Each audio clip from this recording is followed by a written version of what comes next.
ಗಿಲ್ಲಿ ನಟ ನಿಮ್ಮ ಶಿಷ್ಯ ಇಲ್ಲಿ ಓದಂಥವ್ರು. ಇಲ್ಲಿ ನಟರಾಜ್ಗೆ ಹೇಳೋದು ಅಂತಂದರೆ ಇಲ್ಲಿದ್ದಕ್ಕೂ ಅಲ್ಲಿದ್ದಕ್ಕೂ ಡಿಫ್ರೆನ್ಸ್ ಈಗೆಲ್ಲ ಹೇಳಿದ್ದಾರೆ. ತುಂಬಾ ಚೆನ್ನಾಗಿ ಆಡ್ತಾ ಇದ್ದಾನೆ. ಆಡೋದ್ರಲ್ಲಿ ಮತ್ತು ಭಾಳ ಖುಷಿಯಾಗಿದೆ. ಎಲ್ಲ ಯಾವುದೇ ರೀತಿಯಾದ ರಾತ್ರಿ ಶೋ ನೋಡಿದಾಗ ಏನಿಸ್ತು, ಅವ್ರಿಗೇನೋ ಒಂದು ಕೆಲಸ ಹೇಳ್ತಾನೆ. ಆ ಕೆಲಸ ಹೇಳಿದಾಗ ಈಗ ಮಾಡಲ್ಲ ಕಣ, ನಾಳೆ ಮಾಡ್ತೀನಿ ಅಂದಾಗ ಇಲ್ಲ ಈಗಲೇ ಮಾಡಬೇಕು ಅಂತ ಒಂದು ವಾದ ಮಾಡಿಟ್ಟು ನೀವು ಇಲ್ಲ ಅಂದರೆ ಯಾವ ಕಾರಣಕ್ಕೂ ಮಲ್ಗಕ್ಕೆ ಬಿಡಲ್ಲ ಅಂತೇಳಿ ಆ ಥರ ಚೆನ್ನಾಗಿರ್ತದೆ. ಆಟ ಆಡೋದು ಯಾವ ರೀತಿ ಆಟ ಆಡ್ತಾ ಇದ್ದಾನೆ ಅಂತಂದರೆ ಇಲ್ಲಿಗಿನ್ನ 100 ಪಟ್ಟು ಚೇಂಜ್ ಆಗ್ಬಿಟ್ಟಿದ್ದೆ ನಾವು. ಇಲ್ಲಿಂದ ಆಟ ಆಡ್ತಾರೆ ಎಲ್ಲರನ್ನೂ ಎಲ್ಲರನ್ನೂ ಈಗ ಅಕಸ್ಮಾತ್ ಇವ್ರನ್ನ ಅವ್ರು ರೇಗಿಸ್ತಾ ಈಗ ಆಗಲೇ ತಾನೇ ನೀನು ಮಾಡಲಿಲ್ಲ ಅಂತಂದಿತ್ತು ಅಂತಲ್ಲ, ಮತ್ತೆ ಪುನಃ ಮಾತಾಡ್ಸೋದು ಎಲ್ಲ ಮಾಡೋದು ಚೆನ್ನಾಗಿ ಆಡ್ತಾ ಇದ್ದಾನೆ. ಆಡಬೇಕು ಸರ್. ಶಿಕ್ಷಕರು ಟಿವಿ ನೋಡುವಂಥದ್ದೇ ಕಡಿಮೆ. ಹೌದು ಇದು ಗಿಲ್ಲಿಯಿಂದ ನೀವೆಲ್ಲರೂ ಕೂಡ ಈ ಶಾಲೆಯ ಶಿಕ್ಷಕರೆಲ್ಲರೂ ನೋಡುವಂತಾಗಿದೆಯಾ? ಹೌದು.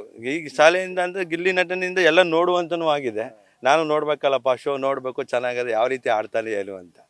ಯಾಕೆಂದರೆ ತುಂಬ ಜನನೇ ಇದಾಗ್ಬಿಟ್ಟಿದೆ. ನಮಗೂ ಕೂಡ ಏನಾಗಿದೆ ಅಂತಂದ್ರೆ ಈಗೆಲ್ಲ ನೀವು ಯಾರೋ ಯೂಟ್ಯೂಬ್ನವ್ರು ಅವರು ಇವರು ಎಲ್ಲ ಬಂದು ನೋಡ್ಬಿಟ್ಟು ಮಾತಾಡ್ಸೋದು ನೋಡಿ ನಾವು ರಸ್ತೆಯಲ್ಲಿ ಹೋದ್ರೆ ನಮ್ಮ ಏರಿಯಾದಲ್ಲಿ ಕೂಡ ನಮಗೆ ರೆಸ್ಪಾನ್ಸ್ ಒಂಥರ ಭಾಳ ಖುಷಿಯಾಗಿದೆ.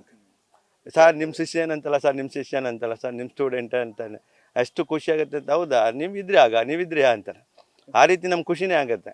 ಯಾಕೆಂದರೆ ಅವನು ಕಲರ್ಸ್ ಕನ್ನಡದಲ್ಲಿ ಸೀಸನ್ 12ರಲ್ಲಿ ಸೆಲೆಕ್ಷನ್ ಆಗಿರೋದು ಅಂದ್ರೆ ಭಾಳ ಖುಷಿ ಆಯಿತು. ನಮ್ಮ ನಟರಾಜು ಅಲ್ಲಿ ಹೋಗಿ ಆಟ ಆಡ್ತಾನೆ, ಯಾವ ರೀತಿ ಆಡೋಣಪ್ಪ ಇಲ್ಲ ಆಡ್ತಿದ್ದೆ ಏನೋ ಅಂತಿದ್ದ. ಭಾಳ ಚೆನ್ನಾಗಿ ಆಟ ಆಡ್ತಾನೆ ಸರ್. ಆಡಲಿ, ಕರ್ನಾಟಕ ಜನತೆಯೇ ಮೆಚ್ಕೊಬಿಟ್ಟಿದೆ. ಎಲ್ಲ ಹೇಗೆ ಗೆಲ್ತಾರೆ ಸರ್, ಗ್ಯಾರಂಟಿ ಗೆಲ್ತಾರೆ. ಗೆಲ್ಲಿ ಕರ್ನಾಟಕ ಜನತೆ ವೋಟ್ ಮಾಡಿ ಗೆಲ್ಲಿಸ್ಲಿ ಅಂತ ನಮ್ಮ ಆಸೆ. ತುಂಬಾ ಖುಷಿ ಸರ್.